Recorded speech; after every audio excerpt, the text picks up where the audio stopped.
friends, this is the Be Real Babe podcast, a place where your average Canadian wolf pack come together to talk about life's stresses, messes, and successes. A safe space where being yourself is the ultimate goal.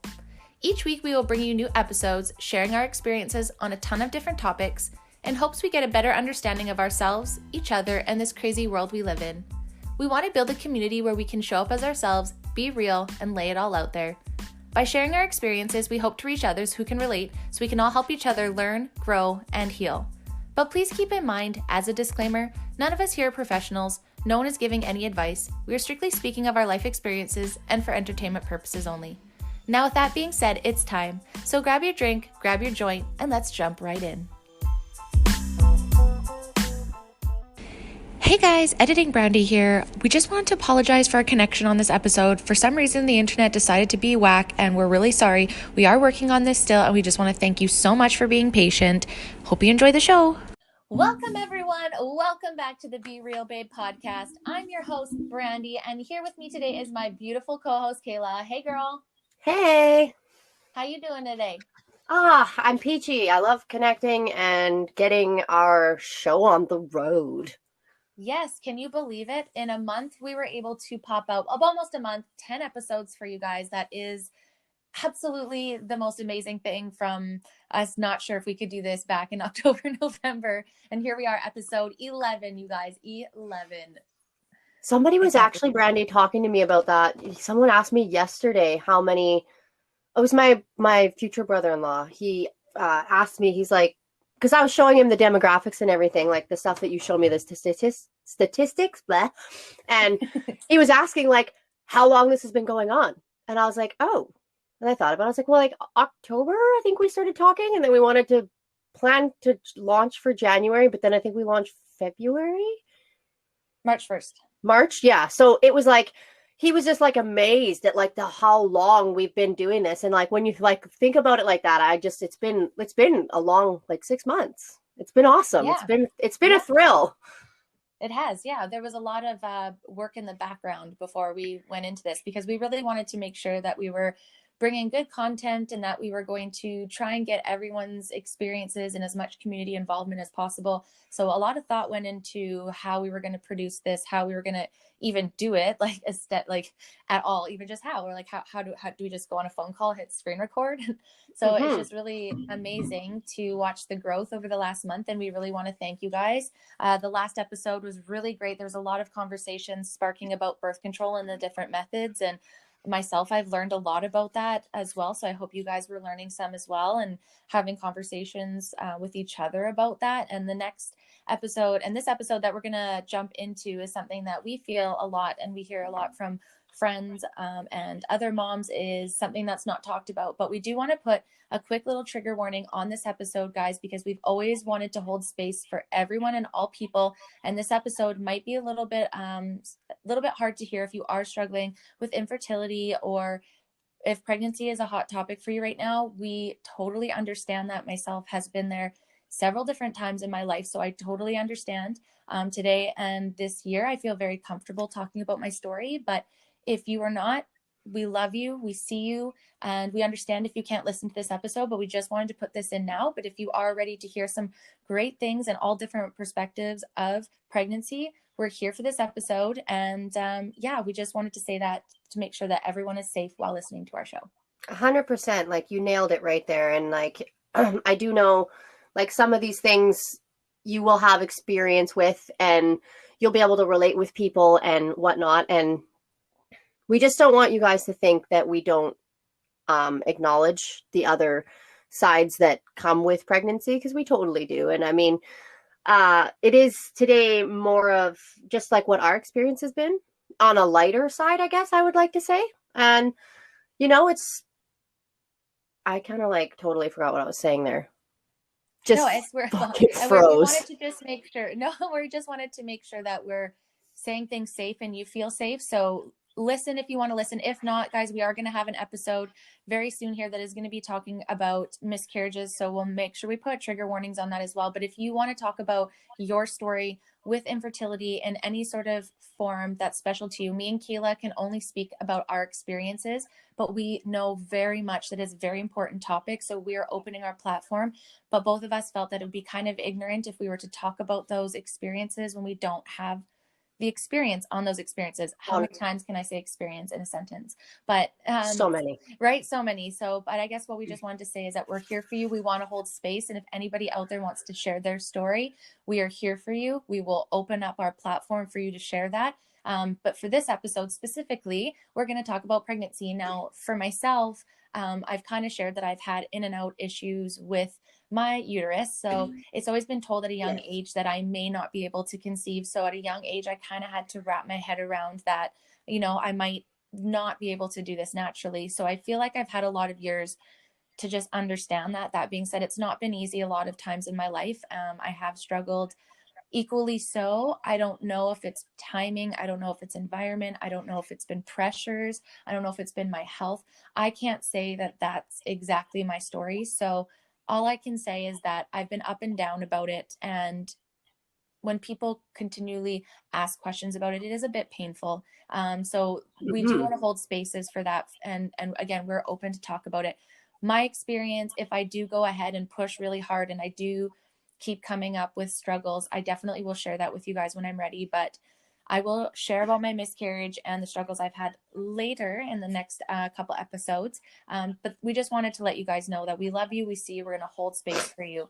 But we can't even comment on what that would feel like because we've not been through it on a grand scale. So to flip that back around, for those that are pregnant right now, are looking to get pregnant, I think it's really important that we talk to those that have been through pregnancies so that they can share that. Because what I hear a lot from my mom friends is, fuck, I didn't know that, or I wish I would have known that, or I wouldn't have felt so alone, or things like that. So that's why I really wanted to open this conversation, even though I can't comment on what it's like to be pregnant. I really want to have that space and open that up for this platform today. So Miss Kayla, speaking of that, do you have anything else that you want to add to our little part there? No, I totally froze and shit the bed. I'm sorry, guys. Sometimes I get two in my brain and then I lose my whole, like, where I'm going. Brandi pretty much really covered it. We just want to make sure that everyone has a chance to speak about what their experiences are. And if your experiences aren't so great, we encourage you to reach out later. And that's kind of, yeah, you touched everything. I kind of want to ask you more about,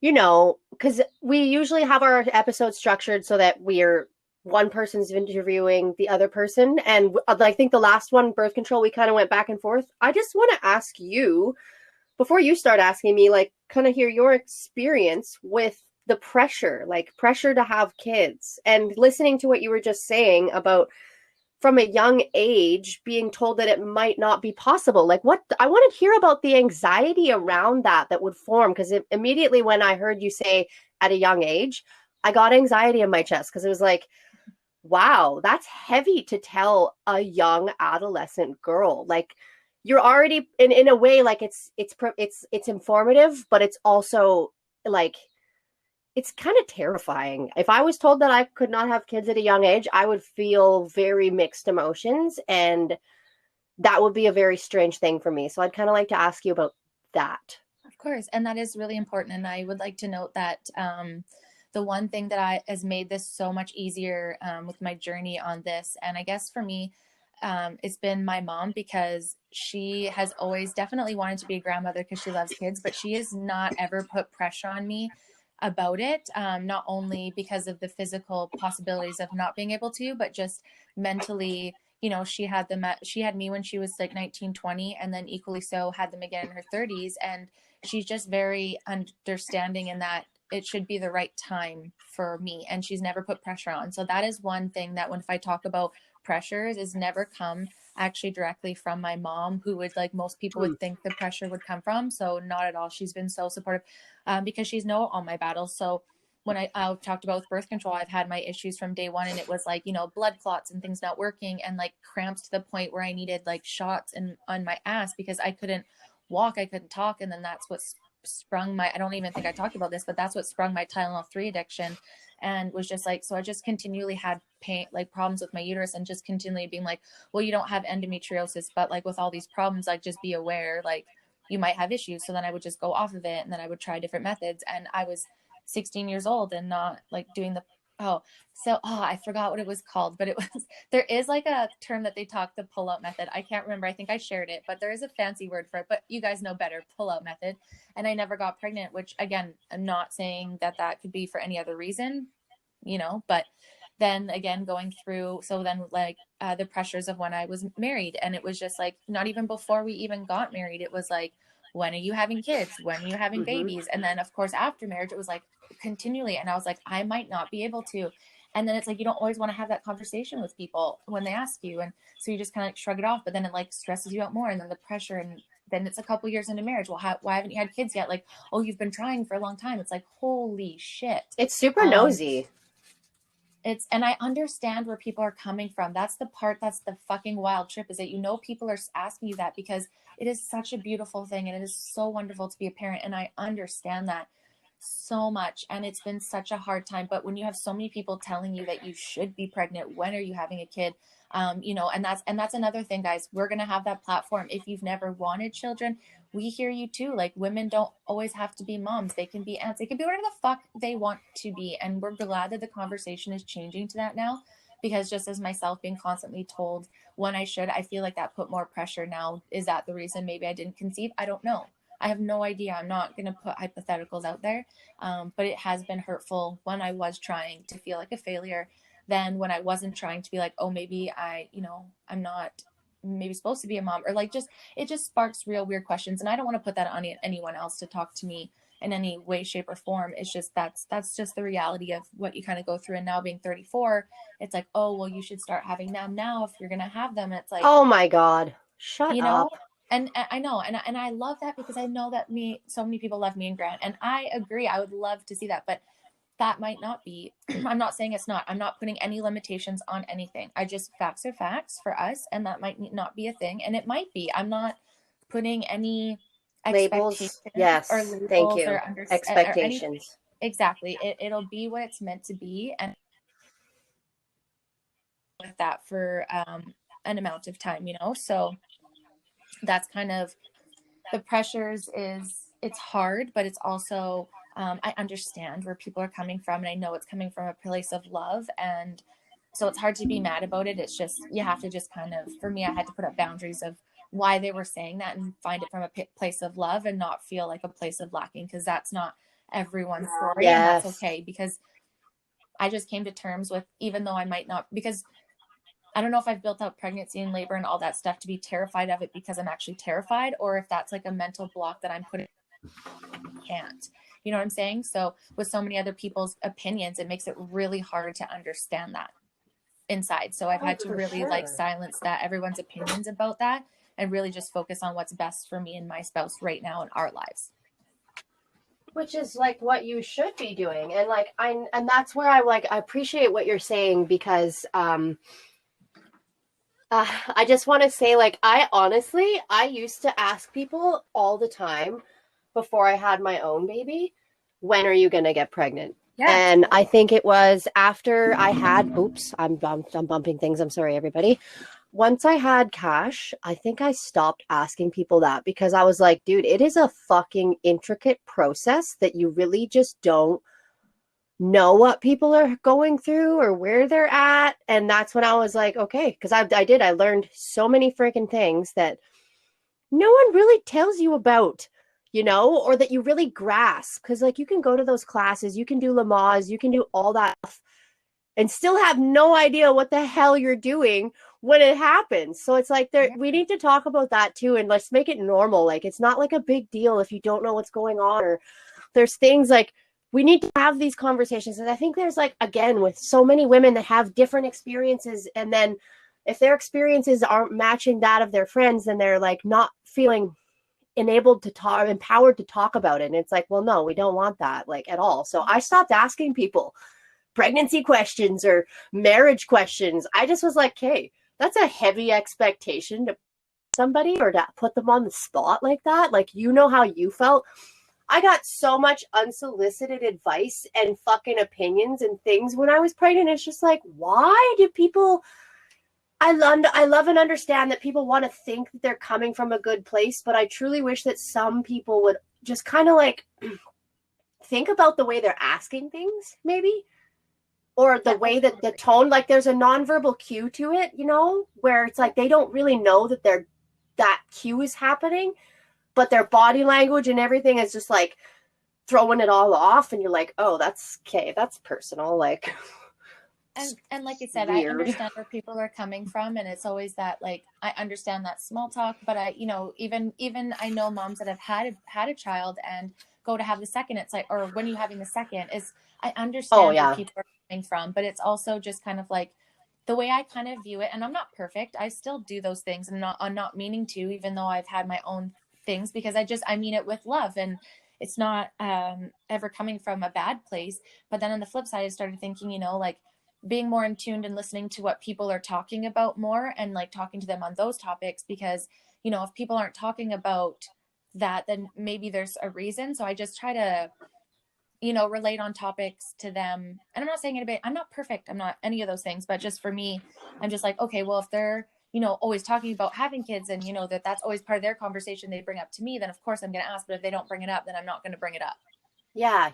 And I think that we need to kind of maybe more normalize that, or find a way to like get, you know, some more people on the thought process that like not everybody wants to talk about it, you know. Yeah, or and that's okay too.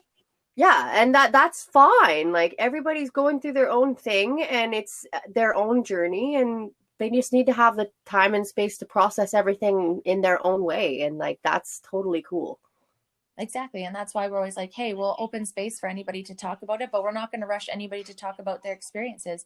If we were to talk about this, you know, a year or 2 years ago, I don't think I'd be ready to share this stuff. But now I am, because I've realized, just even through this podcast, like just talking about my experiences empowers me to, you know, kind of not let it go. I'm not saying that, but just kind of work through it out loud, and then connecting me to other people. And then hopefully someone else will be like, oh, I know that feeling. Not hopefully, I don't wish that on anyone, but it's facts. And then they can maybe feel a little relief that, you know, it's okay if, you know, your story, basically at the end of the day, is your story, and your body is your body, and you know it, and your choice. None of us here can sit here and tell you what to do and what's best for you. And all we're saying, for me, it's just like I had to realize what would, most of the time, what people are asking, generally people are good, and they just mean it in a place of love. And even though it's frustrating, I've had to like really reframe my mind to be like, you know, they're not looking at like something that you're lacking, even though that's maybe what you're feeling at the time. They're just looking at something that they love in their life, and they want to see you happy, so they just want that for you, not always Yeah. realizing that that might not be the happy thing. But it, you know, so it's just understanding that where people are generally coming from is a place of love for all of this. So that was a big thing for me, going through all the pressures, to just being like, hey, you know. And I think the conversation has changed a lot, you know, and people are aware now about this stuff, so they're not most likely asking me about those things. So it's a lot nicer. And if I bring it up, then great. If not, then it's, you know, it doesn't always have to be, like you said, like with marriage and all these questions, it doesn't have to be a topic, even though I understand that's such a traditional thing over years, that it's going to take time for those to not be the general questions that people ask, you know. Totally. Instead of being like, how's your career going, you know, where obviously that's what I talk about a lot, is fitness and my career and BC and the cats, you know. Not saying don't talk to me about that, I'm not saying that at all, but, you know, I'm glad the conversation is changing more, and those are more questions that we're having over all topics, all hot topics. So, but to ring it around, let's ask the very first question about pregnancy, because this is something that is really informative to me, because if it happens for me one day, I would really like to know some of these answers, if that's cool with you. Totally. Yes, let's get in. Okay, Let's so dig in. let's do the first question. So did you always know that you wanted to have one or more children? I think yes. I know that it's gonna, like, for me, as I'm saying it, I'm kind of doubting my answer, because I'm like, did you really? But from what I remember from it being like a young girl, I still had a lot of hope. Like in my mind, like in my life, I had a lot of hope and aspirations for things. So despite all the challenges that I had early on, I really had hope that my life could be something like what it is now, which is quite amazing having a child. It's challenging, don't get me wrong. I'm not like, hoorah, like, oh, kids, like it's, whatever changes your life and it's all amazing. It all of that, but like other stuff too. So, I think I always had dreams of, I really idolized my parents and my parents' relationship and my grandparents' relationship. My grandparents were married for like 50 years, which is a long ass time. And That's so cute. it was like, man, when I think about it, it was like love, like he, the way they communicated, the way they like looked at each other, like the body language and the love, like it was so, that was so real to me that it was just like, there is hope in having that exists in the world. I witness it all the time in this form from them, like it's possible. So and growing up at the farm and cousins and everything, it was like, I think I want to be a mom. I want to be a mom someday. I want to do this. Like that was always a thing from a young age. I'm pretty, well, I had dolls and stuff and play pretend and whatnot. But like, yeah, I think it was always a thing. And then I'm like, there's a conspiracy side of me. Sorry to throw that word out there, but is that side of me just saying that because that's all girls were told that we should play with is dolls and makeup? It kind of goes both ways for me, where I'm like, was it like indoctrinated into me that wanted to have children, or did I actually want to have children? Like, I don't know, but I ended up having one, so here we are. And you love it too. And I think the coolest thing about that with you too is that equally so, you could have flipped to the side of like how things went down for your before pre-adoption. You could have been like, nope. Oh But I yeah. think for you were just like, you knew that that had nothing to do with you, and that's just the person and the environment. So you were more to believe that you can, well, and obviously proven you can be an amazing parent. You were set up obviously and wonderfully by your current parents, but your story didn't start out that way, but you guys made damn sure that it started out great, and you're going to continue on the greatness that was passed on to you. And I think that's the most beautiful thing of adoption, and that's the coolest thing to see that ripple effect. And now you want to be a good parent, therefore teaching Cash what it is to be a good supportive parent. And I think that's a really cool way that cycle that you could have possibly been in was broken through adoption. I do too, actually. It's actually quite magical, and I almost could cry thinking about it because it's so beautiful. But And we definitely want to definitely would like, and for you, maybe we will have an episode if you're ever ready to, or anybody out there that does want to talk about their experiences with that, because that might be a possibility. Like we've always talked about for myself, that we know it's not an easy option, but it's definitely very huge possibility for us. And I would love to hear people's stories with that as well, because always listening to Kayla is just always like blows my mind, like, how amazing her story is and the glow up from that. So it's also a very huge, amazing topic that, that I would love to open up the platform to talk about too. I think so. I think that we will have to eventually go that route because it's like there's so many amazing things that I have to say about it that are just like game changing, game changing. Can't, I can't stress enough how amazing it is that people adopt. It is an incredible and honorable and hard thing to do, like to take on children that have come from places. Some kids they don't have that. Not all of them have terrible situations. They just get like little things come up that they have to be put different places sometimes. And it's not always all bad, but for most of us, I really think that, the majority of people that I know that are adopted, their stories aren't so, they're not so happy, so it's an incredible thing to put yourself out there and like want to have, to want to go that route. Like it's a really incredible thing to do. I can't say that enough. For sure. Yeah, and I would love to hear stories. I would definitely love to hear oh my gosh, hear stories about that. Not just for potential inspiration and knowledge for myself, but just for anyone out there with that.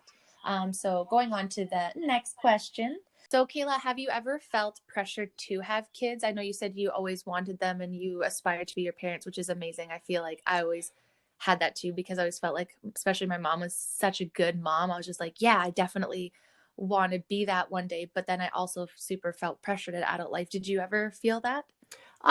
For me, it's actually, that's funny. And I was thinking about this over the course of while we've been getting this show ready, but I really think like that a lot of pressure from my friends, society. I still like, I know, yes, or when we were talking earlier, I know that I was like, is it a conspiracy for me to say like that it's been indoctrined into us to like want to get the white picket fence and have a family?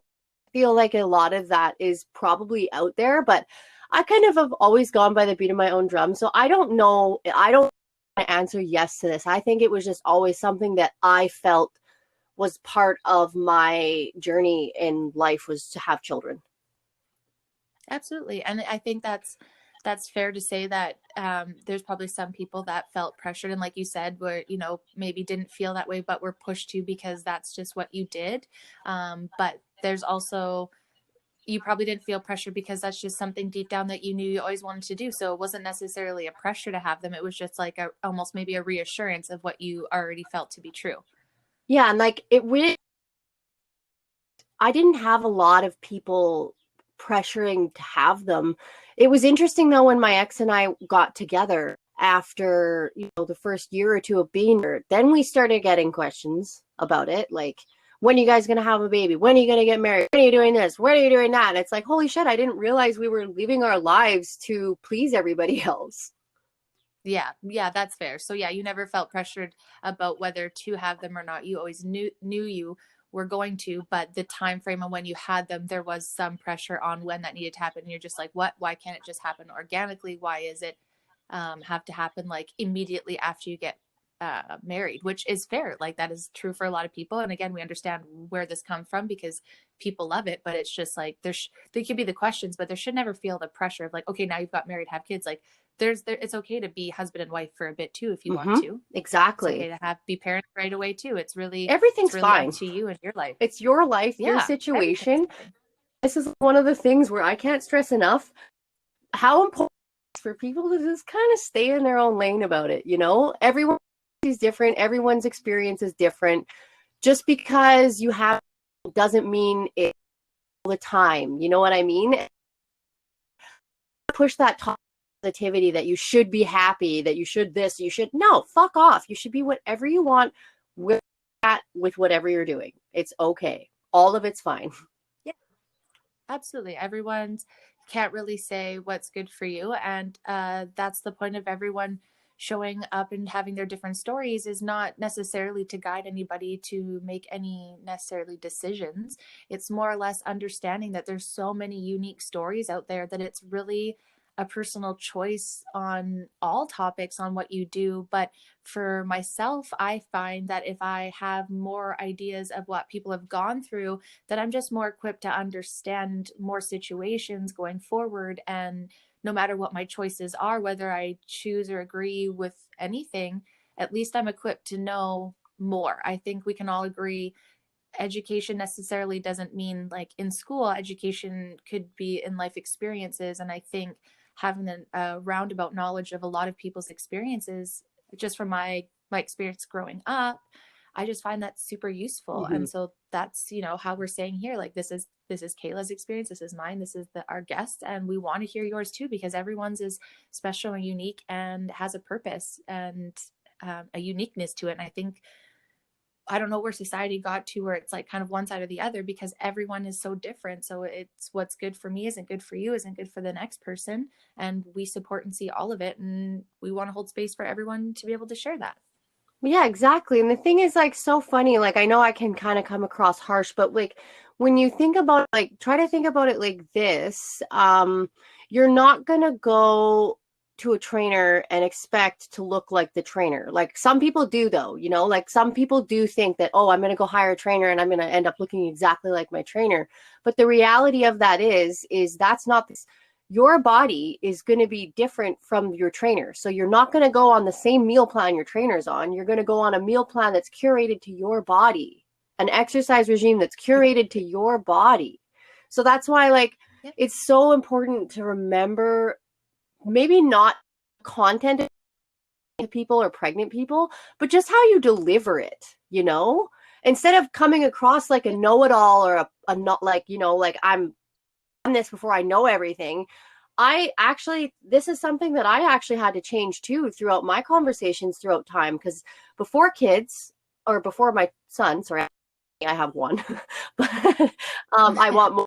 Anyways, before Cash, I never thought about the way I was saying things to pregnant people or anyone for that matter. And then once I had Cash, I was like, yo, I've had so much unsolicited advice that I think it's important for me to start restructuring the way I'm saying things to people. Instead of coming at them like I know everything, just heads up, be real, like, by the way, you can't wipe your ass after you push a baby out because, you tear or you don't. I don't know. Some, like, maybe there are women that don't tear and they don't have to. I don't know. Do we all have to use a peribundle? I don't know. Yeah. Well, and that's the thing is like, it's not like pregnancy and labor and all that is new. It's been around. And so it's like, let's take down the barriers of women feeling like they can't discuss about their unique things and that there's anything wrong with any of things, and more focusing on like owning your own fucking story, being proud of it and sharing it, because everyone's gonna there's nothing wrong with you for having a different experience from someone else. Some people have perfect pregnancies, some people have shitty ones, some people have great labor, someone has that doesn't change who you are as a mother, and or what you did was right or wrong. And I know it's easy for me to say because I haven't been through it, but I think just knowing that you guys don't have to hold on to that guilt that something didn't go as perfect or was different than someone else's, anything to be ashamed of. If more anything, it's just your story, and that's empowering for you to be able to have gone through that, and someone else may have go through something similar and will relate to this. And I think that's just kind of like your point is, don't be ashamed of any part of your story because it's yours and you did the best you could with what you had. And I think, you survived and you made a human. That's fucking incredible. And I think a lot of people have different experiences from ages of when they had them to their environment to all sorts of things. So like, for example, Kayla, how old were you when you got pregnant? I believe that I was 24. Mid-20s. Yeah, mid-20s. Which, I mean, if you want to continue on, I can kind of tell you a little more, like how being 24. I thought at the time it was good, but like maybe I'm coming to a different conclusion now.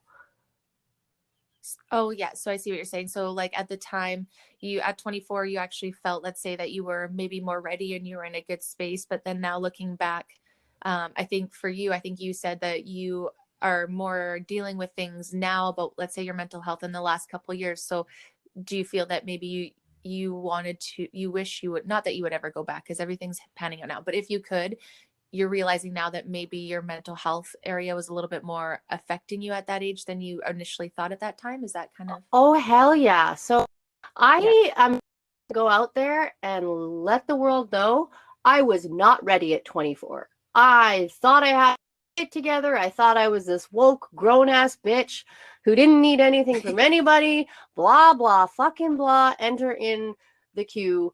But that was bullshit. That was total bullshit. It was such a fucking lie. And I need to be real and I need to be honest. Not ready. I have a 5-year-old now who's in kindergarten, and I'm still flabbergasted some of the things that are happening because I'm like, fuck, 30 this year, and I'm like, I should have waited till 30 or later. No, he's a miracle, and I love him. I love him hard, day in and day out. But I wish that I would have had a little healing and growth under my belt before I jumped, because it did. It made having pregnant. It was like the pregnancy was like the catalyst for my life. Like I think as our listeners have gone on to get to know me a little more, they like pregnancy is where it changed. That's where I was like, anymore. I can't be a shitbird running around doing drugs, drinking like an asshole, not giving a fuck about what I'm doing. I gotta get my head out of my ass here and pull my small person that is relying on me. And the burden that I felt that when I had that mind shift set was like, wow, I got my boots to ass here and really get it figured out because he needs me. I for whatever reason in my brain, I had a partner, but in my brain, this was all on me. And I don't know if that's from the anxiety, the depression. you know, like it's our favorite. We're gonna our go slogan, but it was I know, it right? was a lot at 24. It was a lot. I anywhere where I am now, it's like as I got to 30, I was like, oh, you know, all the women, this is where the pressure of society comes in, like thinking you're going to age out 30. That needs to go. There are all the women that are stand up with me right now, throw your fucking arms in the air because that needs to go. We cannot push this narrative that you age out at 30, this, that. Yes, there will be complications. There can be complications, or there can be this, or there can be that. But not reasons to push women into the fear of doing anything after 30 because it started.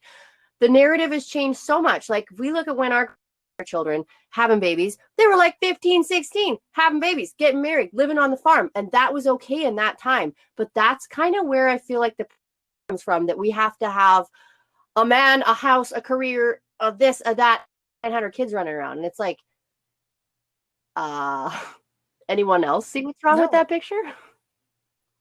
Well, and I mean, I think the thing is that we can all attest to is like, look at how different that was for them back then. You know, like there wasn't there the everything costs so much more, and we are so much more materialistic, and that's just the way the world is. It's not a necessarily good or bad thing. I think we can have our fights on that's good sometimes and that's bad sometimes, but now it's changed. Not just one income is enough to support a family anymore.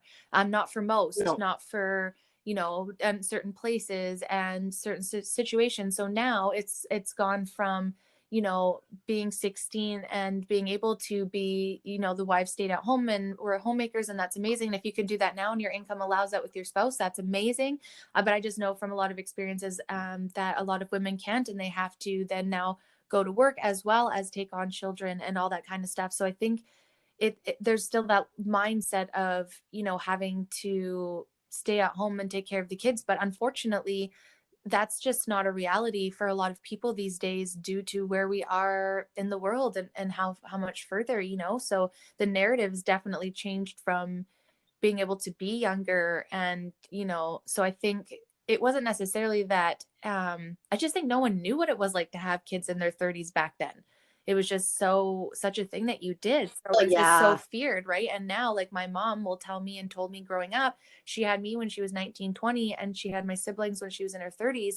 And she, like you said, there's definitely can be some complications, but they're fine now. And she's, you know, in her mid 50s, and they're both grown. And she would tell me again, like, you need to have kids when you're ready. And for some people, like you said, like maybe you weren't mentally ready, but obviously it took you off of a bad path and put you on a good one, and kind of, you know, maybe forced you to deal with things a little bit sooner. And now it's maybe a little bit harder because all of a sudden Cash is 5 now and dealing with these things, and you're like, oh shit, now like I'm just learning about this too. But in the flip sense, if he didn't show up, like, where would you be now? Oh man, I always tell, I'm literally gonna say it. I feel like I'd be dead.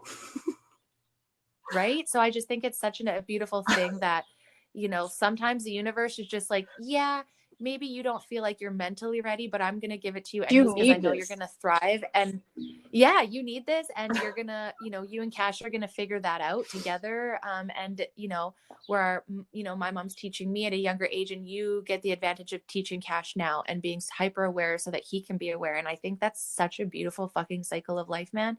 I just think it's great. But I totally agree with you. Like, you're in that moment, you look back and you think you're so confident, and then you grow a couple years and you're like, ooh, wow. And I think we look at our 16-year-old selves and you're like, Whoa.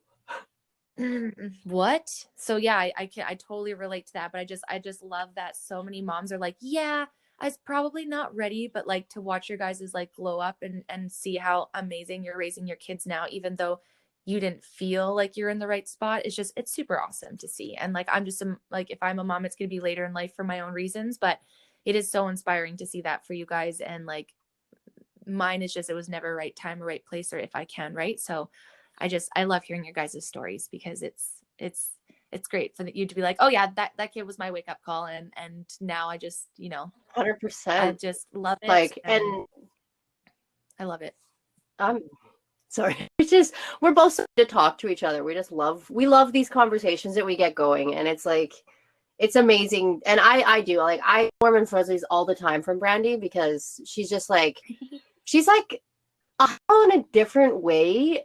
And it's like hype, you know, when you think hype person, you think about someone who's just going to tell you, like, if you say something stupid, like, oh, I'm ugly, they're going to be like, not. Like, you're like a hype girl in, like, the ways that the moms that have the mom shame and the mom guilt, like, that's the kind of hype person you are to me. Like, you pull me out of spot, I'm like, oh, okay, all right. You have, like, I didn't think about it like that. Okay. Well, it's because you guys are so deep into it and you guys are so passionate about your children, and you see it, and it's like, it's just like with Instagram and all that, you know, a lot of the stuff again is highlight reels, and it's good, but it's, you know, again, we go back to toxic Show positivity, us. exactly. And things are hard and they're messy. And it's just like, I think we forget that in ourselves because we're so, you know, you care so much, and it's totally amazing, but it's okay to be like, oh, you know, I love my child, but I know a lot of women are like, oh, my pregnancy wasn't great. And then I feel bad. You don't need to feel bad about No. any of those things. And I'm sorry if anybody does feel that way. And if you do, like, we're here to talk about it, but your unique story is yours, and it doesn't make you love nothing breaks my heart more is like when people are like, oh, I didn't have a good experience with this or that and the other. So I'm not a good mom. And Oh, man, let me tell you just need to love your children. And, you know, we're here to say that. And I think, you know, I know my mom has gone through that, and I'm just like, I am so happy right now, and I'm in such a good space. And I think as long as you love your kids and you just respect them and to grow, I think that's it. But oh man, here we're going off topic again because we're just so good at this. So anyways, moms, we see you, we love you, you're good people. Let's work in 2021 to remove all sort of self-shame. Now that's for yourselves, for moms, for anyone, but you know, this one is about pregnancy. So let's get back on track and talk. So we decided that you thought you're ready at the time and you're good for it, and that's good because maybe that self-confidence got you through to be like, I'm just going to fake it till I make it, and you're still doing great now. But getting down to it, how was your actual pregnancy itself? Like your body changes, any weight gain, the good, the bad, from conception to birth. How was your actual pregnancy itself? honestly, really good. I was super lucky in the aspects that all the fear, as you guys know, I have anxiety. It's no secret. So really, I had a lot of fear around a lot of shit, and was quite pleasantly surprised that I had a very easy pregnancy. I think the hardest for me was first, and it's only because my partner at the time wanted me to have the best vitamins out there. So when he was going to get prenatals, he got me like the highest content of vitamins and minerals. And it actually turned out that that is what was aiding getting as sick as I was getting. The doctor was like, what kind of prenatals are you taking? And I was like, these. And she's like, holy shit, there's stuff in there. Let's go down to a basic baseline prenatal because your body's never had this. And now you're trying to fucking give it 9,000 more than it needs. She's like, slow down. You don't need this. You don't need to take all the fancy crap. She's like, take the no-name brand. Like, you don't have to go broke to have the proper pregnancy. And I just laughed because it was like, and it was just nice too. It was nice and real to be real like that about that, because it was like, I don't know, they could probably, I don't know what happens for some people. Maybe they get sold on the high in prenatals. Maybe I don't know, but I'm just saying, like, the Life brand works just fine. Then so what else? What do I want to talk about here? Pregnancy was good. What was your favorite part? What was your favorite part of being pregnant? Watching my belly. I don't know. Oh, it was just cute. like I did not have a shirt on while I was at home. Like, I had a shirt on my entire fucking pregnancy. If I was anywhere but in my house, I didn't have a shirt on. So I was like, I just liked it. Watching it. I liked watching the dark line show up too. Like that line that kind of comes, I don't even know. I don't even know what time it comes. And I was just like, have you one of those like magic dinosaurs in the water and then just sat waited for it to grow? Like, that's what it was like. It was like, I know I'm yes. in there, like, why can't I see it? I remember thinking at the beginning, I was just like, why the fuck am I going? My mom's like, yo, it's because you're 3 weeks pregnant, okay? Like, give it some time. And I'm like, this is really funny because it's like that culture or that age that we're in where it's like instant gratification, right? Where I'm like, oh, I'm pregnant. I want to see it. And it's like, I remember when I hit 6 months and I was like, can it go back in anymore? Why is it expanding so much? What is happening? And like, it was all Slow over down. the place. No one really prepares you for the roller coaster that is pregnancy. Like, I say that and with all the love and lightness in my heart. Yeah, there's Lamaze classes. Yeah, my mom was a parent. She parented me and my brother. Like, there was so many people around me that had so much experience. But like, what I want to hone in on is there's a lot going on for you while you're pregnant. And if you're like me and you have the anxieties and stuff, it makes it very hard for you to be present. So I think what my biggest issue, like I'm going to call it maybe my least favorite part about my pregnancy, was my lack of presence. Looking back, I'm calling it out on my own way, and other people can say what they want. Like, they can say, no, you were fine, and it's fine. It's all fine. But Yeah, I'm doing this as a process because I'm like, how can I make my pregnancy better for sure. with it? And there's nothing wrong of saying, okay, this is what it happened. You were never pregnant before. So how on earth would you have known how to and now also you've grown. So if you go through it again, you know what happened, but everyone can be different too, right? You can go into your next one. It could be completely different with a different spouse, a different time Yep, in your don't life, hold on to right? So expectations. I think there's nothing. Yeah. And I think that's fair to say, hey, this wasn't the greatest. So now if this happens again, I'm aware this was my favorite part and I'm excited for this. I think that's the beautiful part, is looking at it as a whole experience and not just always the good, the bad, be excited for the things that can go good and be aware of the stuff that can go bad the best that you can. And I think that's the beauty of everyone's journey, and each child is it's going to be different. It's a wild ride. And I think some women get addicted to that. And I think Yes. that's kind of, It's we're like adrenaline junkies went on that, like, coasting off the highs and lows from pregnancy. oh, totally. And I've heard that quite a few times from a lot of women. And I'm like, okay, sure. All Yeah. right, okay. Still, when you're like, still at that terrified moment, you're like, yeah, okay. It's like Okay. the first time you're like, like when you're like seven, whatever, however you're already doing drugs for the first time, like, yeah, it's so fun. And you, like, your anxiety is like, but, you know, but, But we're gonna get in trouble for this. but, yeah. Did you end up finding out the sex of Cash before you had him, or was it like a surprise? Everyone's so different. And I think this is a totally unique journey to your own. But did you end up trying to find Oh out? yeah, I had to know. I'm such a freaking control freak, man. I had to know. It was like, for whatever reason, and listen to okay, guys, everyone take a second and just listen to the crazy that comes out of my mouth right now. I was like, I have to find out the sex because I need to decorate the room accordingly, and I don't know what colors are neutral. And this is really funny because of the time we're in right now, because I'm like, neutral, the word neutral, it's pretty explanatory. So for whatever reason, I had convinced myself that there was no way to know for sure how to be neutral. So it was best to just know so I could be prepared. That is exactly what I told my partner. I need to know. And he was like, I don't know That's if I want fair. to find out. And I'm like, it ain't your choice, homie. Like, I will keep it from you for the next forever. Don't go into the room. Just give me the money. I will deal with it. no, in all That's seriousness, fair. he was pretty cool. I think he wanted to know too. And he was actually more excited when he found out that we were having a boy. I will never fucking forget the look of disappointment on my face display when she said, look at his, and there's his penis. I just dropped. I was like, I'm not going to be here anymore. I literally I'm not, don't care. Because I convinced myself for like 3 months that I was having a girl. I was literally going around my house talking to my belly as if it was a little baby, and we were going to name her Brooklyn. And that's what I was doing. I was talking to her. So I Yep, convinced that's myself, and I found out that he had a penis, and I was so mad. I was so fucking mad for like a week. I was like, are you kidding me? Are you kidding me right now? Like, really? Really? Okay. I get to be redo. pregnant, and I'm carrying the baby, but I don't get to decide the sex. And then I laughed because I was like, you sound like a fucking nut job. You got to calm down. But it's true. It's like all these things, and you have so many emotions going through your body you don't Oh, even know how to deal with as is.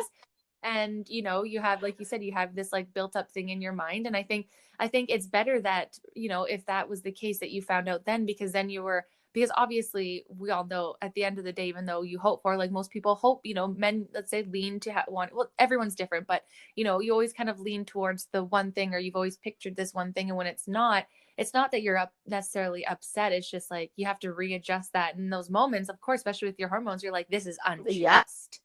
And then after you're like, this is oh, unjust. well, I'm really happy to be pregnant and I'm excited either way. I'm not sure who that person was that week, but anyways. And it's like, it's so true though. And I think that's fair to go through, especially if you're whole 3 months. So, you know, I think it was good that you found that out, because then, you know, then you have like 6 months to like, okay, redirect yourself here. Like you're happy and like you love being a boy mom now and everything's all good. But yeah, that's definitely fair, especially if you spent your whole life thinking like you're going to be a girl mom at Oh, yeah. first, and you know, whatever, like not putting anything on anything, but times are totally different now. But you know, it's the same thing when you go to have your wedding and it's not maybe what you thought it was going to be, as you know, like, what do you mean I'm not going to be a princess in a castle? Right? Like, what?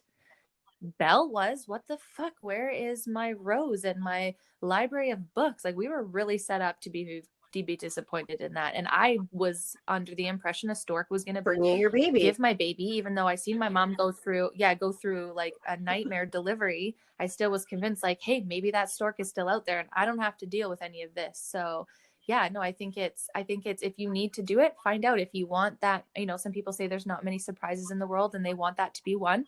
I totally am for it. I love that, but I am the same with you. I think I would need to know, just because I'm nosy Oh, AF about have to know. everything, and I'm and I try not to control a lot of things. But that being said, I don't want to go out of control about things. So I think for me, it'd be cool to just know that, and then that's totally fair. So I think a lot of people would feel that way, and you know, I think it's okay to have that if you want it. And if you don't, you don't. I think that's, again, another unique thing that you get to pick. And for you, the obvious reasons, you know, that was good. That was a good choice for you. And some people really, you know, they say, you know, kind of, there's that surprise at the end, so that, you know, it's not something that's not looking forward to. But, you know, I think some Freak moms, me out. especially for the first time, get worried about labor for the first time. So it's like, oh, I have to have the labor, but at least I'll get to know the sex too, right? So I can see the temptation for both, for sure.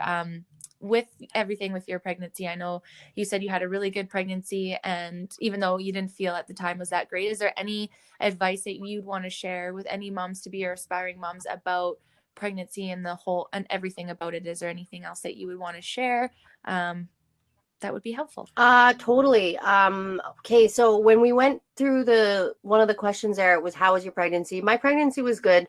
My labor, on the other hand, was fucking traumatic. So there's that. I just want to encourage people to have a good system, have a good support system. The very first being your partner who you're carrying the baby with, like bringing the baby into the world with. Have somebody that you can talk to, because there are things that are going to come up that you're going to wonder, that you need to have a safe space to have that conversation. And like, that can happen. Have it with your doctor too. Like, these are things. I was so heavy into bodybuilding prior to getting pregnant that my mentality was, I've bodybuilt before, I've dieted before, I'm over it, I don't need to diet. Don't fucking do that. Do not do that to yourself. Do not just think that because you're carrying a human, you can just destroy your body with food that's not nutrient based. And by that I mean like sugar. I was eating fucking full bags of candy, thing of cake. Like, don't do that if you can try not to. And the reason I say it is because it is important. The doctor will keep track of your weight. And that was one of the other things that was kind of traumatizing for me. It was how obsessive the doctor was about the weight scale, like the number on the scale. That freaked me out, because it was like every time I'd go in for a checkup, I had gone far past what I should have grown, and that freaked me out. And it was like, and she told me to stop eating sugar, and I was like, fuck you. Like, you're not carrying the baby. Why do you get, like, fuck you? Like, why do you get to decide? So I didn't take myself, I didn't hold myself accountable for that. And it hurt me further down the road, in the aspect that if anyone knew me before, you saw what I looked like. I was very muscular. I had pec to nipple. I had no body fat. I was just very different, and then got pregnant and my body grew and stretched. So I had no boobs, and now I have like these D's that are, pregnancy boobs. They kind of just are a little different. Have healthy conversations about healthy aspects, like body changes that are going to happen. Have those conversations. Don't be afraid to talk to your doctor. Don't be afraid to talk to other women to an extent. Now, here's the other thing about that. There are going to be women that are going to still have resentment. And I say that, and I mean that because I was able to pick it out. There were women that told me things that would happen that I wouldn't be able to change. And now looking back at that, I'm realizing that that was a projection of their own insecurity. And I get that. So be aware of that, but also be aware that, they're trying to kind of give you a little insight as to things that can happen. And one of the things that I was told is that I was going to stretch beyond recognition and that I would never get my body back. And thank you to the bitch who said that to me, because it's fucked with me ever since. It has really fucked with me ever since. I have thought I am worthless. I am nothing. I am I can't be a part of society anymore. I'm a mom now. Rub that shit the fuck out of your head. That is it. You're a bloody miracle. Yeah. And that, yeah, and that it needs to, and people, and this is a huge one, is that people need to, and I'm not usually one to say what to say or what not, but the telling women after they have a child what their body should be doing and what it shouldn't be doing is absolutely something that I do not stand for in my life and do not agree. You have just done something huge and you let your body heal. Now, do we agree that, yeah, when you're housing that baby, for sure, like the more nutrients you're taking in, the more nutrients you're going to pass through to your baby, I would believe that would make sense. So, and just for your own bad habits, I know for me, if I just like lodge into really bad habits of eating sugar, it's harder to get out. And your body's already sucking so much out of you that I imagine it's going to suck that out of you too. So, being conscious, but where you're at, that, oh, don't worry, you're going to bounce back, like that doesn't fucking shut up. That's me saying shut up. I don't usually get aggressive, but that's me saying shut up. No, but it is. Women It's who've just harsh. babies completely alone. No comments on that. Like, it shouldn't be a comment on Don't anyone's put your body at any point in time. expectations on But them.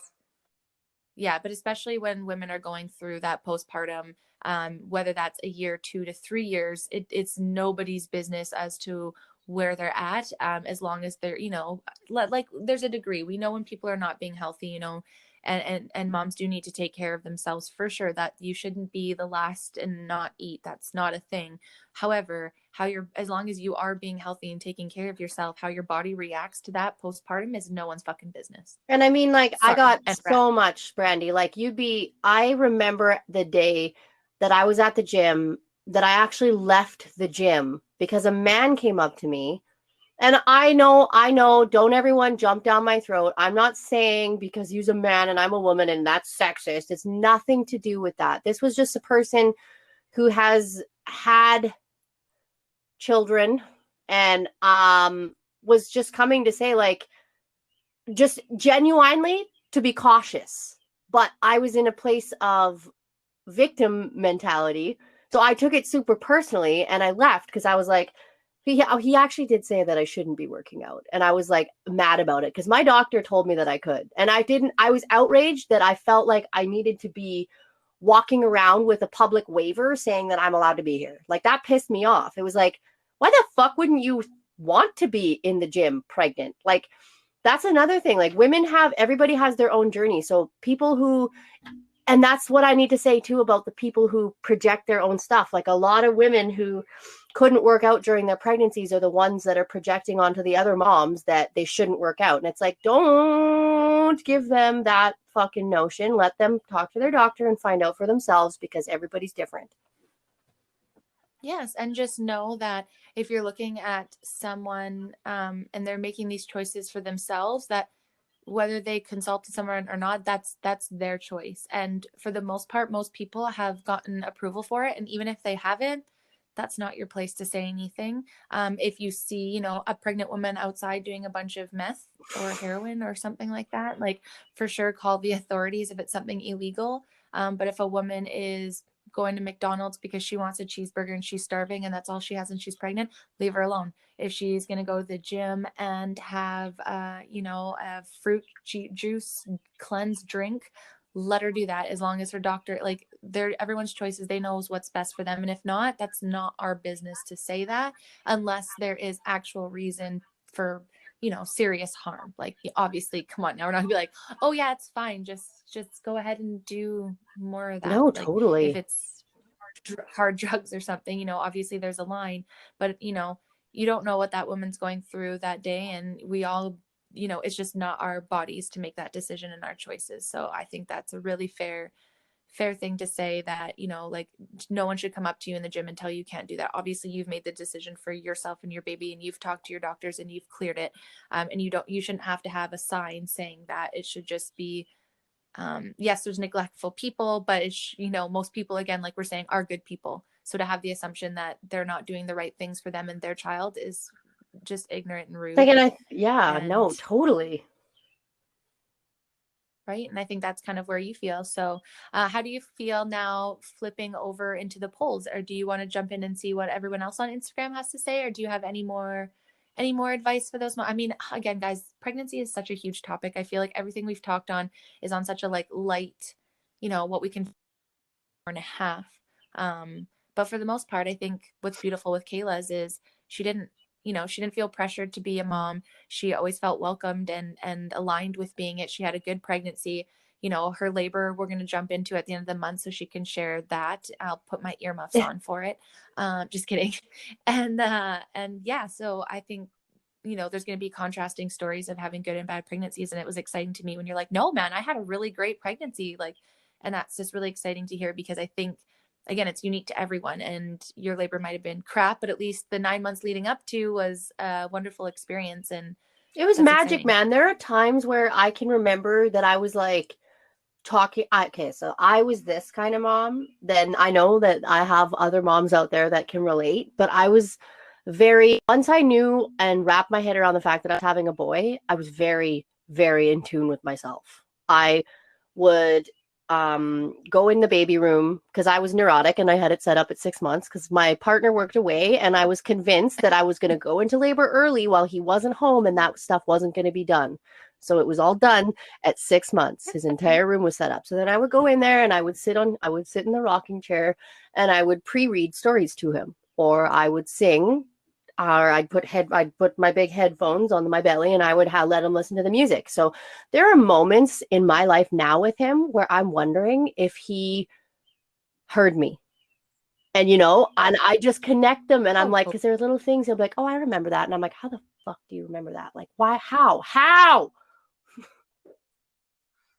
And I think too, you had that connection at that moment, and you were able to like immediately, start imagining the future with him. And I think that is the beautiful thing of having that moment of that gender reveal, of knowing, especially if you're a person that, you can't control a lot of things through pregnancy and labor and motherhood, but at least you can control like certain things that's in your mind in that sense. Right. So to be able to flip that to being like, okay, now I'm going to have a boy. Let's look at how grateful we are to have and all the fun things we can have with that. And I think that's such a beautiful time to connect, and you had that. And I think that set you up to be a successful mom, and be prepared to do all those fun boy things, and just switch your mindset from like, we don't know, we're a little girl, to like, oh, we're gonna be into trucks and rough and tumble and whatever, and we're not labeling anything to the way No, they are, but you know totally. what And I like, mean, like. honest to God, I've said it, and I've said it so many times to so many friends, but I am thankful AF that I did not have a girl first, especially considering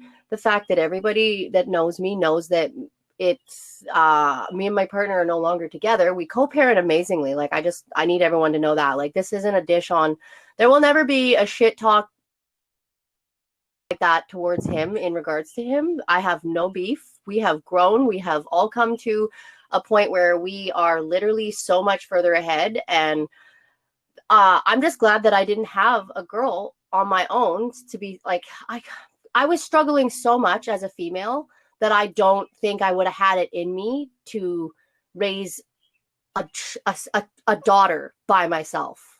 I think that I needed to Yeah. go through a lot more healing and that I needed to be in a better space, because I really am afraid that if I would have had a daughter, that I would have done a lot of irreparable damage to her, being as unhealed as I was. And I know that my son is more, children are resilient, but girls, I don't know. It's just a girl to a girl. There's toxic things you can do and say to little girls that will destroy them. And I am a girl, so I can tell you that that's happened. But yeah, I am happy that we did have a boy and that I didn't have to. It was just for whatever reason, and I think I have a few other moms too that say like boys are a little bit easier. Like all parenting is hard, but boys are a little bit easier in a few of the aspects. And then it's just, yeah, little things like.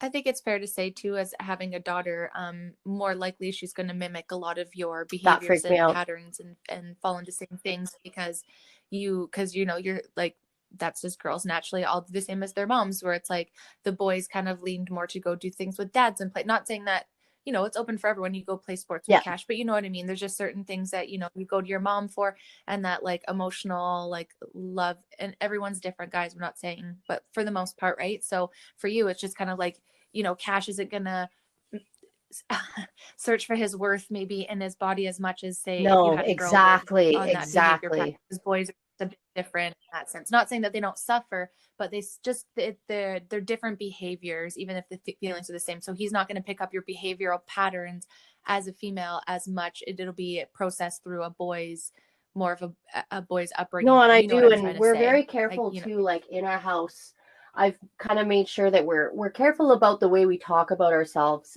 and we're careful about the way that we let him know. Like my boyfriend now is he just went through a big weight loss journey, and I was like really, really after him to be careful about the way he was verbalizing his stuff. Like, oh, I'm such a fat piece of shit. Like, let's not say that.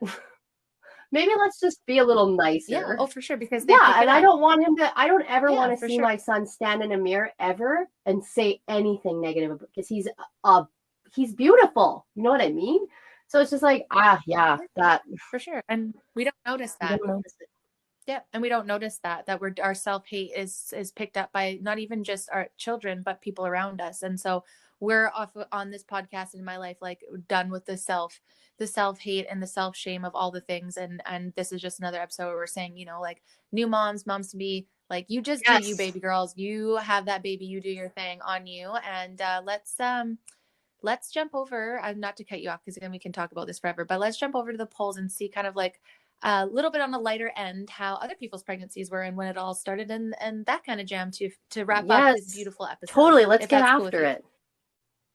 All right. So we have flipped, and I am going to ask the poll questions, and Brandi's going to give us our answers. And for number 1, we had, did you always know you wanted kids? So we kind of did multi choices with these a little bit more. I kind of picked words to try and, I don't know, I'm not a parent. So we put yes, always.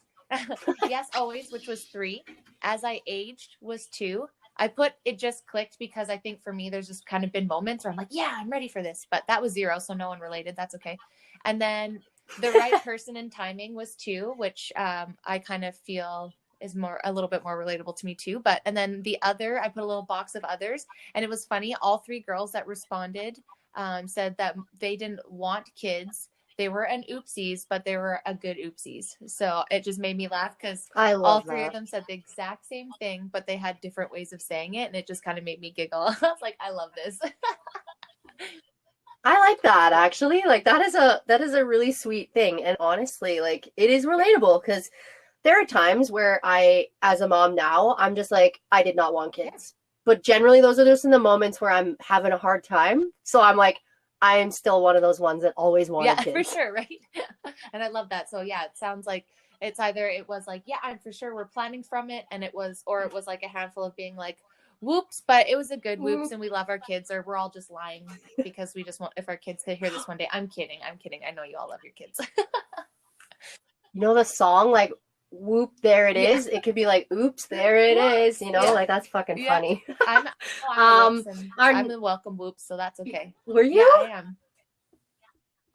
Okay. I honestly, I'm I'm going to go ahead and say I was a whoops Yeah. too, you know, with my history. Yeah, And you were a whoops and just, oh, look at this just little kind of gem. a, oh, all righty. Okay. We were just destined to be together, I girl, know. I swear. Number 2, have you ever felt pressured to have children? So we had yes, which was 4, no, which was 5, sometimes, which was 3, and not anymore was 0. So for me, it would have been a yes, but not anymore. So that was definitely why I put not anymore, because people don't bug me about it anymore. So that was good that the majority said no. I think it's kind of like in the middle here, because 3 people were saying sometimes. So I think it's a real split down the middle when it comes to pressures of having kids. Yeah, no, and that makes sense for sure. And I like how it's the yes and not anymore, because like it's the same. Yeah. But I actually was talking to my partner about this the other day. Someone legit, like in the last month or so, or last month, wait, were we April? Sorry guys, I get like behind, but whatever, we were around somebody that we hadn't seen in a long time, you know, pandemic, fucking restrictions, all that jazz. She asked me flat out, oh, it was my birthday. That was months ago. Oh my God. She's like, you guys gonna have kids? And I swear to God, it's every time I see her, and I'm like, I'm just putting it to that's a generational thing now. Like, you know what I mean? Like, their time was not unacceptable. That was something you just blunt outright asked people. And nowadays it's like, well, you know, we talked about women. There are some women that don't want to have kids. So it's like kind of a weird question to throw out at women, but we could get gabbing for a long time. No, and to that, I think if we would have asked that, you know, 15, 20 years ago, I think the majority probably would have maybe not said pressured, but I think they all would have just assumed that that's what everyone did all the time. It was more just understood that that's what women were at home. Yeah. So I think I don't know if they would have felt pressured. I can't speak for that generation, but I think that maybe some of them just didn't know any different because that's how they were raised. But I think for sure safe to say that it was less likely that you didn't have kids and got married back then. So I think yeah. But carry on, sorry. I'm trying to think about like how many your grandparents on your side, like how many siblings does your mom or dad have? Do they have a lot of siblings? Okay, so my mom has 3 siblings, but my grandma has like 11. See, that's what I'm talking about. I'm like, notice how we've 7 or I don't even know. What? I think I want to say like 8 or 9. I'm sorry, family, if you're listening. I know all of you and I can name them all, but off the top of my head, I'd say we're like under 10, including my grandma. So yeah, no, and my great grandpa's still alive, and my great grandma too. So they all had kids really young, right? So my grandma was 16, 17 when she had my mom, and my mom was 19, 20 when she had me. So, and I mean, that's interesting. Yeah, and then my great grandparents, like my grandma was one of the first daughters, so she was one of the eldest, and they had them quite young back then too, right? So that's why now it's, you know, there is still people that have great grandparents, but then if you like kind of skipped a generation, you know, like when I went to school, I had a friend whose parents were the same age as my grandparents. Oh, yeah, that happened. And that was more uncommon, but it was a thing. No, that's actually funny that you say that, because I think that happened for like on our side too. It's really interesting how we look back like at the time where our parents were growing up or our parents' parents. I just can't get over that. Like in that time, we were in grade 9 when we were 15. So let's just say that. So at 15, you are married. 15 and 16, you are married on the farm, popping out babies. And I mean, that was the thing, but it's just like, that is pretty gone with the times. And I think that it's been gone with that. Like, I have one brother. That's it. Yep. My parents have like 4 or 5 siblings. And I'm like, yeah, I got one brother. Yeah. And to coming to affordability too, right? So we're squirreling again. Oh yeah, yeah, we are. Yeah, okay, my bad. So the third one, you guys, was it's so funny, but it's just like it's relatable. How old were you when you first got pregnant? So we had teens was 1, 20s was 8, 30s was 2, and 40s plus was 0. Oh, I wish I would have. So you go ahead. Did you answer in there? No, I wish that there's some people that I know that have had kids after 40. So I'm like, I wish that we were connected on social media. So I'm going to work that out and figure that one out. Yeah, no. And I mean, there are some all over the place. I think, again, guys, this is just off of our I just put it on the Be Real Babe one just because I just wanted to make sure everyone was safe coming to these things. Mm-hmm. And yeah, so I think that's majority of my friends were in their 20s for sure.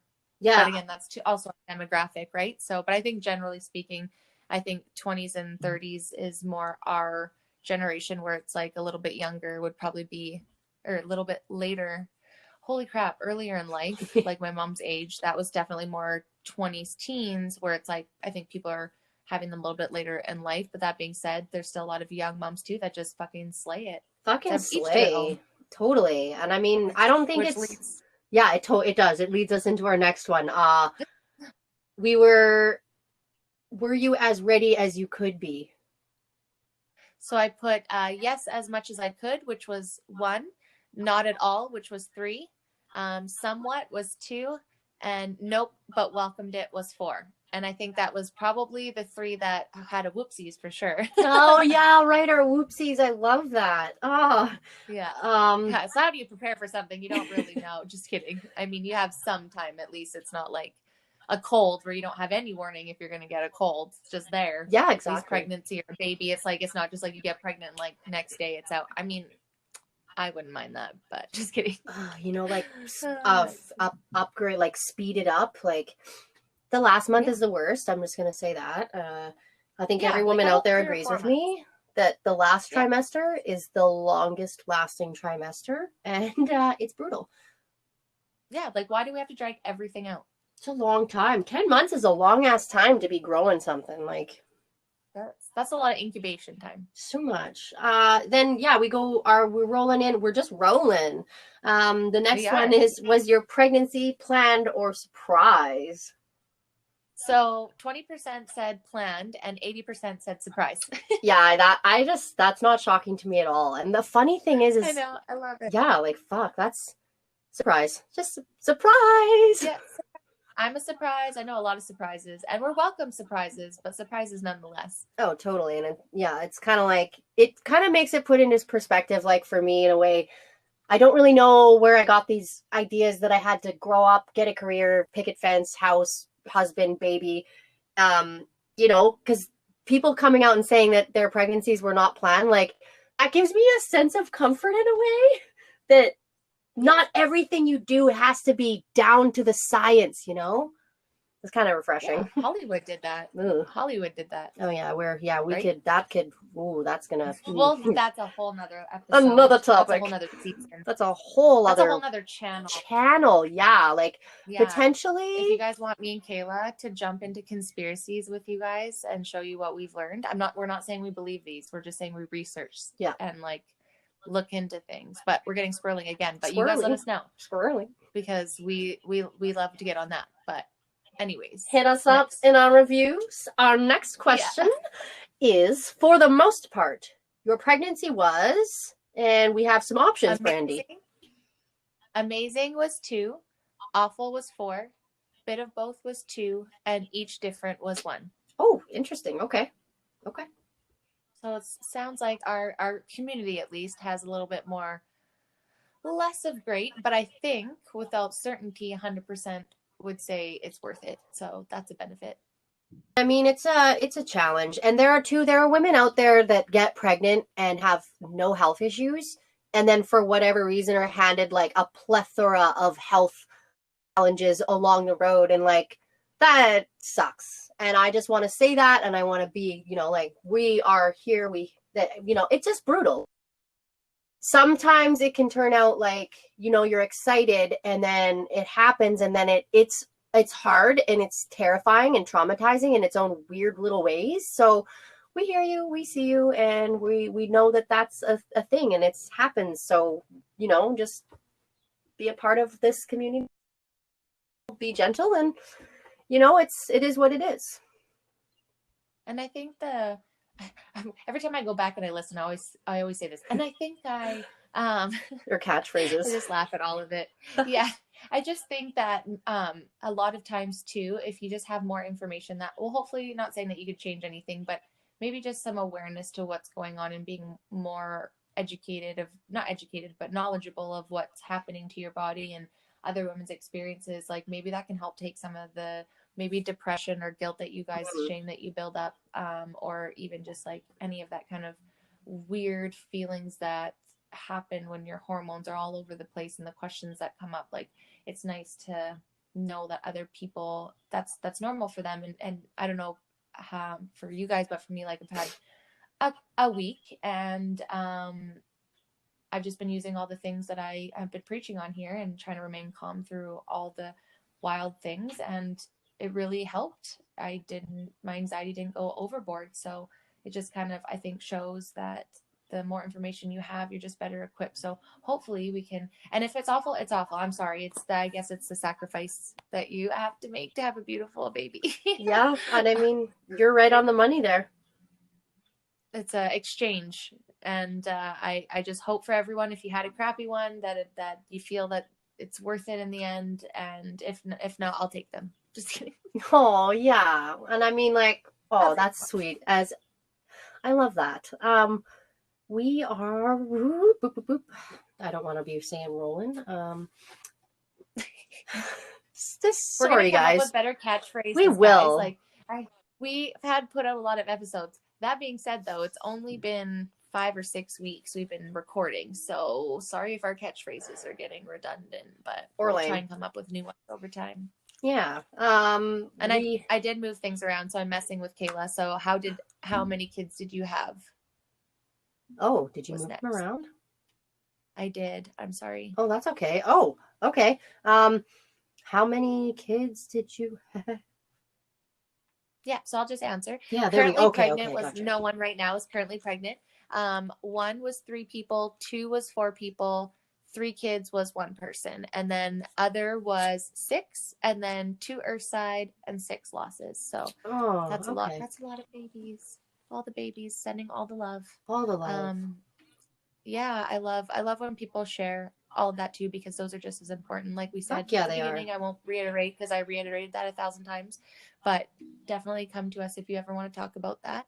I think for myself, if we do, I like the idea of one, only because I'm already a lot and I already have 3 cats, and They're like your babies. I'm happy with one. Yeah, I just want to have one, and I want to spoil the fuck out of it. Makes And I want to sense. have a brat. I'm just kidding.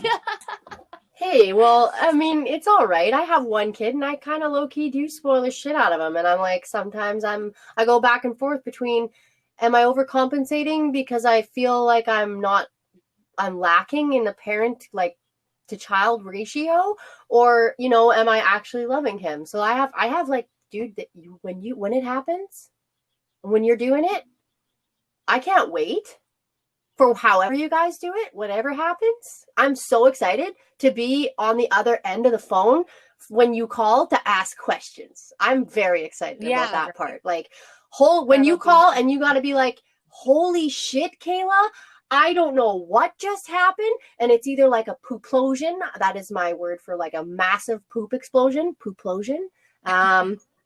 Or you've had to tell them not to do something and you're so rattled that you had to tell them not to do that specific thing. You got to call me and be like, hey, I just had to tell him not to do this or so-and-so to do that. And I can't wait. I'm excited. Yeah, it'll be fun. And it'll just be like, oh, remember when I said I couldn't help you with cash? Well, we're going through this Here we now, go. and you're helping me with me. Yeah. So the last one, I think I messed you up too. It's all my fault. Sorry, guys. We're just a hot mess this week. So the last question was, did you find out the gender of the baby? And 6 was yes, 1 was no. I put wasn't available just in case, sometimes you can't get it. And that was 0. And then it was different for each child. And then we had another response saying I was told the wrong gender for my twins. Wow. Yeah. So that's interesting. So I don't know how Kayla would have handled being told she was having 2 boys and then 2 girls popped out when she was freaking out at like Oh yeah, I would have freaked out for sure. I would have yelled at the doctor. Dude, I yelled at the doctors anyways. Like this was oh man. No, I was yelling, get it out. Get it out. Yeah, that's fair. So that's good to know. I think for me too, like we've talked about this, I would too 100% for the same reasons that, as much as I do love surprises, I totally love the beauty of that. And I get it. I think that my OCD and anxiety and all those other things that will just make life harder for me, it would just be so much easier. And if it's wrong, well, then I guess after, what do you do? Laugh. You can't really do anything. Like, you can't return them. No. So you have to laugh about it, I think. I mean, I feel like, yeah, because I was just thinking about that. Like, how would you have felt like basing your entire pregnancy off thinking that you were having, because it's honestly, I'm just going to say this, and I'm sorry for the moms who've had this happen, because I'm like, not in your shoes, but I just like, it's super hard for the doctors, and it's based on like where your bladder is. Like, you have to drink a bunch of water and you can't pee, your bladder has to be full, and then you got to go in there and you're pregnant, so like you got a lot of crap, so it's like hard to get the perfect picture, so they can't really see. Like, they'd have to like probably like open you up or something to like really be able to tell. That's my guess. So yeah, I'm like, it is. Yeah, I think you'd have to kind of wrap it up. Not perfect science. No, yeah, exactly. No, I mean, it's not serious. I'm sorry for whoever's had that. It's not funny. We're just saying, like, what else do you do? Yeah, right? Like, and I mean, I hope that people have, they were, it wasn't too much like for them, because I know I would have been like distraught for like at least a week. It's like, hopefully it was someone that was just like, I'm just happy if it's a healthy baby, right? And not someone like Kayla, just that neurotic. Neurotic is what we call it. Yeah, how do we control this? All right, guys. So I think that about wraps it up for our episode of pregnancy. I want to thank you guys again so much for being here and listening to our show and all the feedback that we get. The next episode we're going to do is a lot more fun. We're going to do a little throwback to the 90s. So that'll be fun, reminiscing on memories from when we were younger. And I really hope that you guys jump into our guest episode, because we will have a guest episode airing this weekend as well, showing other experiences with a couple other returning. Actually, are they all returning? No, 2 returning guests and 1 new babe that's going to be a returning guest again soon. We're getting people addicted to this. Hell yeah, we are. We're getting them addicted. It's so great. So thank you, Kayla, so much for sharing all the stuff about pregnancy. We hope you guys enjoyed everything. And we just want to thank you guys again for being patient. We're working through audio stuff and connecting and upgrading our gear as we go. So thanks again for being patient. And do you have anything you want to add before we sign off for the day? No, just that I love you, and this is always amazing, and I'm grateful for every chance we get to come and do this. And I just wanted to put that into the universe and one of our shows, so it's like out there.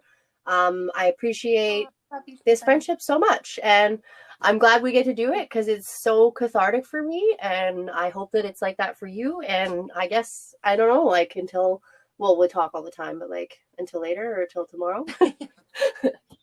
I totally love it. I love you too. I love where this is going. I love the community that we're building, and I think both of us feel aligned AF, and we just want everyone else to feel the same and hope they feel loved and seen. And we appreciate everyone and all people, and we will see you in our next fun, weird, new, different way we're gonna do things for this episode, because fucking why not? Right? All right, shitbirds, until next time.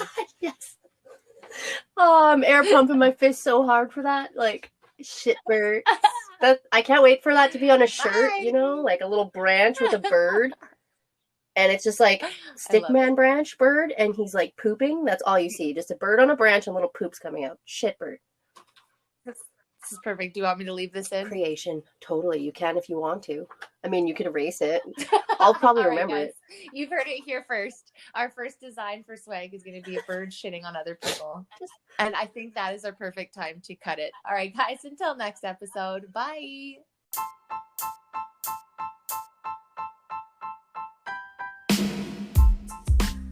Thank you guys so much for stopping by today. We appreciate you so much. If you like this episode and you want to hear more or be updated with episode drops, please make sure to send us some love on our Instagram page, the Be Real Babe Podcast. Give us a follow and stay tuned for more realness coming to you next week. Until next time, babes.